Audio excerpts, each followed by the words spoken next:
Recently, I have started adding an extra phrase to how I end videos. Watch more anime. Watch more anime, I say. Generally speaking, this is just a casual reminder to, well, watch more anime. But today, I wanted to take a look at how we watch anime. Virtual reality, or VR. For a long time, VR has been a tool of science fiction, showing the ability to live and play in a reality separate from our own, a way to escape from our dreary lives of monotony and boredom and launch ourselves into a fun-filled space of wonder and excitement. But today, I am not interested in the history of VR or even how good it is at creating virtual worlds for us to inhabit. At least not largely. No, I recently got my hands on some VR tech and decided that the first thing that I should do is answer the most important question that I ask about any new media device I get access to.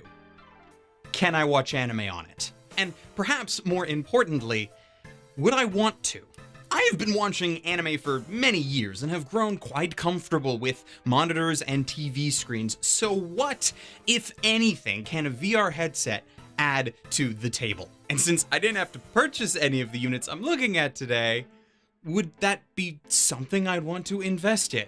And so, ladies, gentlemen, and others, my name is Arcada, and today on Glass Reflection we are taking a look at watching anime in VR. What, Jedi? It would help if this thing was turned on.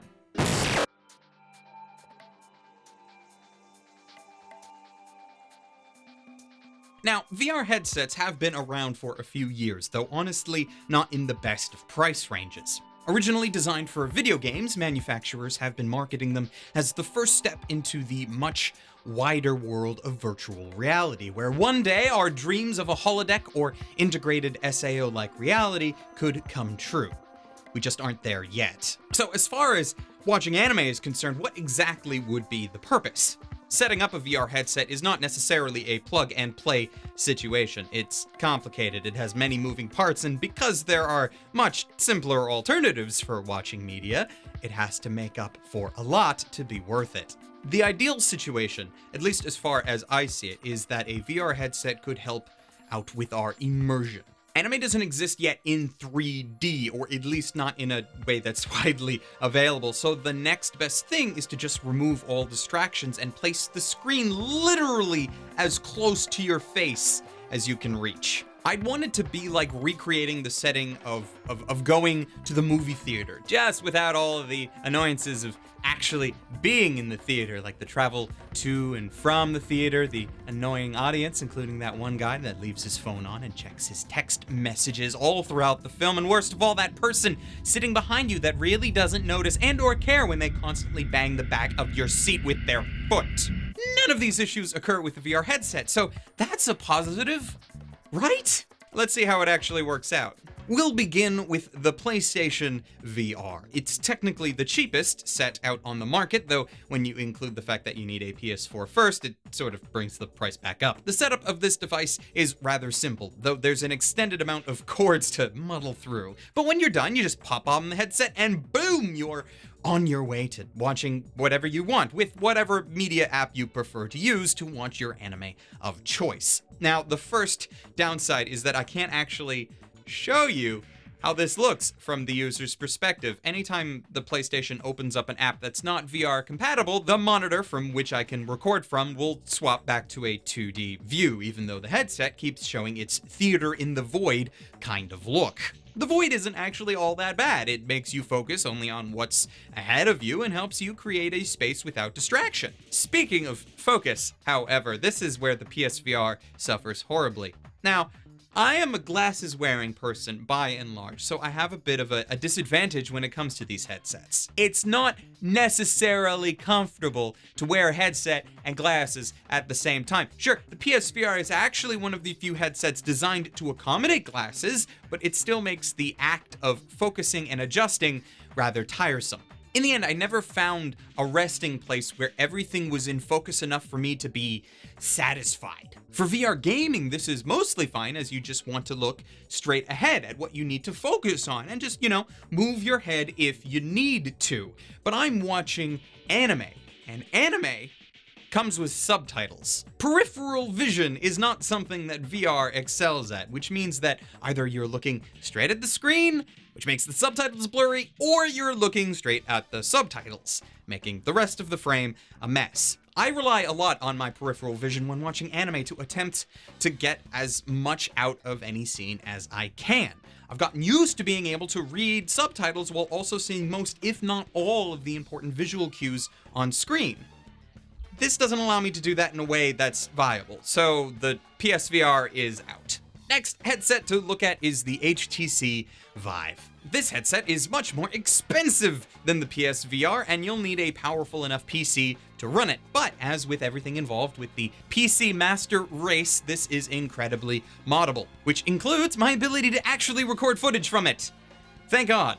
First great thing is that on the Steam store there is an app called Big Screen, which actually lets you set up several different environments with which to watch your media. The Void is included, but considering my ideal for a VR experience was to emulate a movie theater, I opted for that one. Honestly, this was a much better setup than with the PSVR. Despite not actually allowing me to use my glasses with the headset, the Vive was quite a bit sharper with its footage. It's not perfect, but it's nowhere near as bad as the PlayStation was where peripheral vision is concerned. Like, I could watch anime and read subtitles, no problem. The bonus is that I got to make believe that I was in a theater while I was at it. This didn't do much for immersing me further into the anime, but I still have to admit that it was quite fun. I did actually run into a problem near the start of this whole process, though. However, since I wanted to see if the possibility of making this work was even there, I left out mentioning it until now. And this last bit comes down to how you personally can last wearing a VR headset for a single session. While some people have been able to keep a VR headset on for hours at a time, others can't last more than 20 minutes, if that. And due to distortions and possible motion sickness, this makes extended periods of time using the device a large question mark. Personally, I can probably go the distance enough to be able to watch an entire anime film in VR without a break, but a long marathon session of a series is just out of the question unless I take enough breaks. Unfortunately, the moment that I have to talk about the need for taking breaks, I feel like I've already lost. Ultimately, this whole thing comes down to a matter of personal comfort, preference, and expectations. Watching anime in a VR environment is a bit of a novel experience. I really did enjoy the feeling of visiting a theater to watch a film that I wasn't able to see in an actual theater.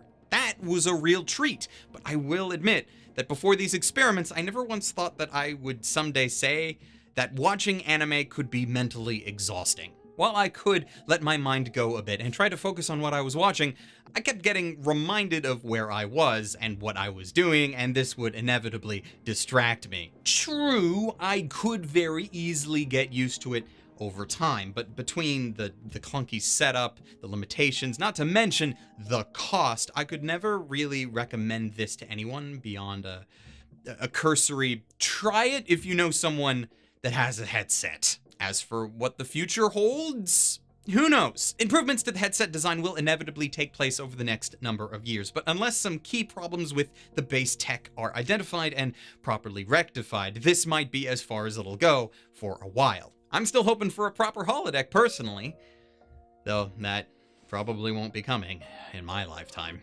Thank you for taking the time to watch this video. I hope you enjoyed it. And very special thank you to all of my patrons who make videos like this possible. And until next time, watch more anime.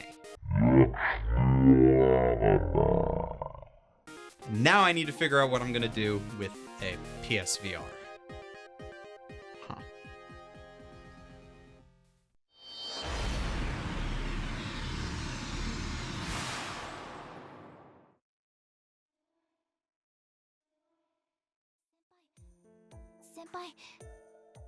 Senpai, 起きてください。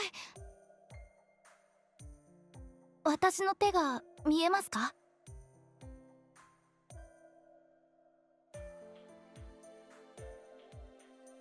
よかった。問題はないようです。